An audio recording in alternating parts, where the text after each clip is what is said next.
pain au chocolat. That's what we're doing today. All you have to do is use the croissant dough from the previous video. So please check the last video before this one, which is about croissant, and learn how to make the dough.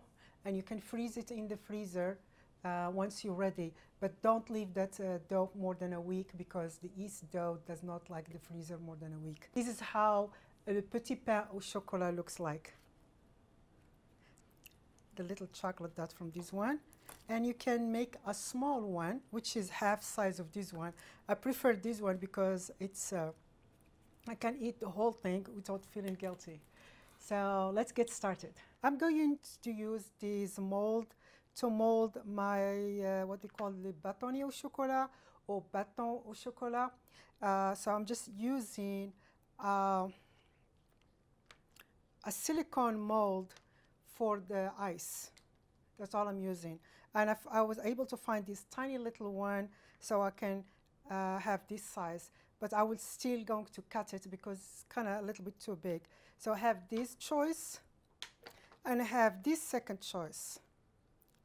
These are a different mold. And I'm going to put the link for both of them in the description of this video.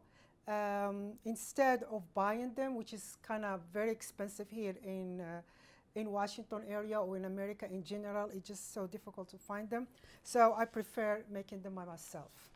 And then, since I like to have this, I'm going to make this size, which is basically kind of this is around 3 inch, a little bit more than 3 inch. So I am going to use I'm going to use 2 inches and a quarter or 2 inches and a half. So I'm going to cut it in a small, make it smaller, and I will have this size. You can find a link how to make these chocolates bâtonnet, les bâtons au chocolat or bâtonnet au chocolates, in the description of this video. You can also find the link how to temper the chocolates, and you really don't need how to temper it, even though there is a link to that, because all you have to do, just melt the chocolate, put it in a mold, and melt it at 120 degrees. You don't need to temper it.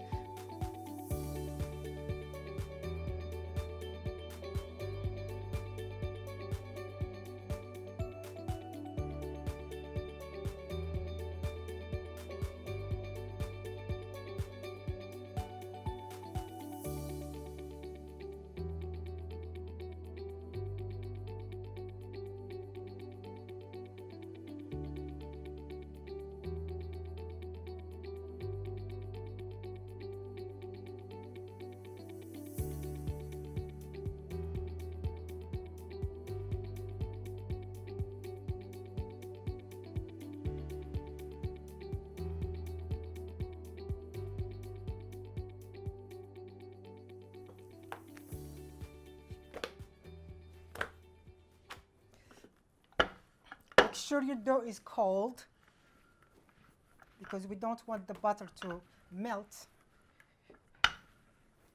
So I think this is enough. Okay, so just going to get these measurements.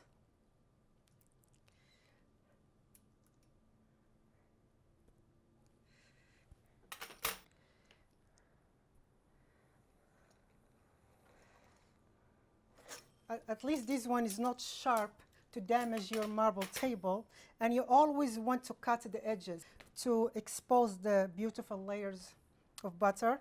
So for this one, I'm going to make tiny little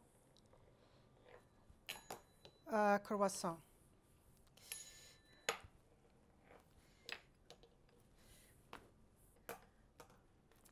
Starting from the end, you just put one bâtonnet. You roll it until it's completely covered with the dough. Then you put the second one, and you keep rolling until you have enough dough. Cover the second piece, and you will have it like this. This is the classical shape of le petit pain au chocolat. Then we're going to continue doing the same thing. you roll, and then you put the second one, you keep rolling, and you cut the dough. So you may get 6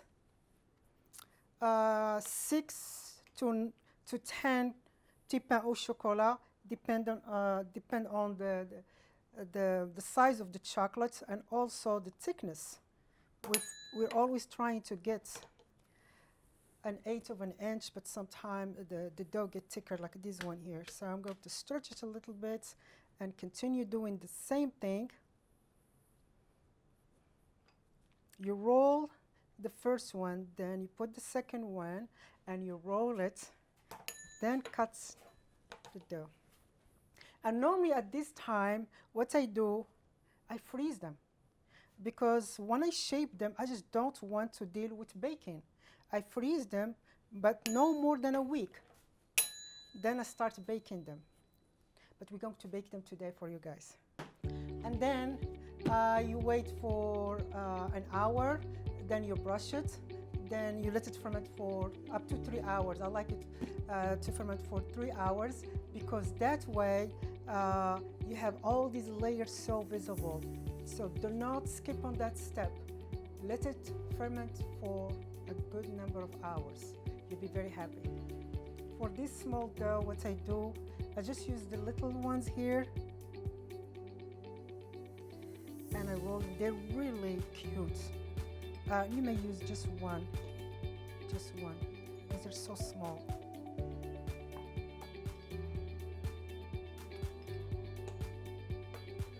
This is miniature petits pains au chocolat. So you can eat more than one and you don't feel guilty.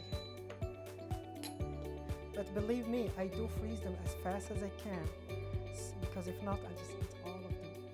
They're so cute and especially they're so delicious.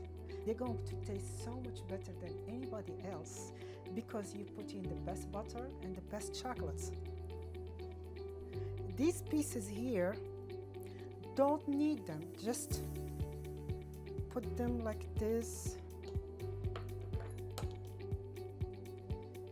You put this one right here, this one right here, and just let it rest in the fridge. Okay. The dough is a little bit soft. Just let it rest in the refrigerator and then make another croissant or petits pains au chocolat, but don't knead it. Leave it flat like this and then roll it when you're ready.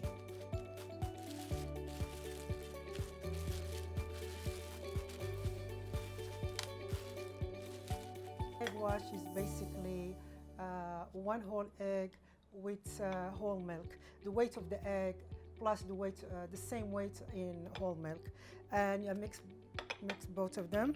After 1 hour of the fermentation, I brush the chocolate croissant. Use very little. This is just 1 hour fermentation, and then 1 hour later you do the same thing. Then just few minutes or few seconds before baking, again you brush it for the 3rd time. So sometimes I brush it up to 4 times. So that's good to keep the crust of the dough moist, especially if you cannot cover it. I'm able to cover it with this plastic lid, which is so handy, and let it ferment for an hour, maybe even 2 hours. I have a second one. It was fermenting for 2 hours. See how the difference between this and the other one? Even though I brushed it before, it's so dry. Sometimes people, for their bread baking, they put the dough in the oven at 100 degrees for the fermentation process. You don't want to do that for the croissant. You know why? Because there is butter, and the butter will melt, and you see liquid of butter coming out. So you don't want that. Believe it or not, I'm going to wait for another hour. So they're going to be very puffy and ready for baking.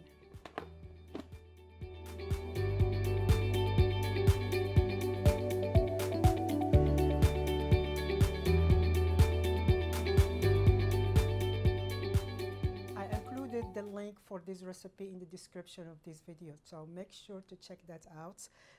How can you resist this? This is so cute. I'm going to eat it.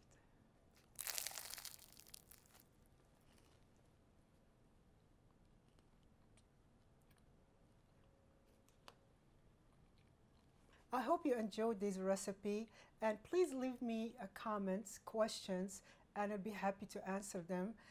If you like this video, smash that like, okay? And I hope to see you soon.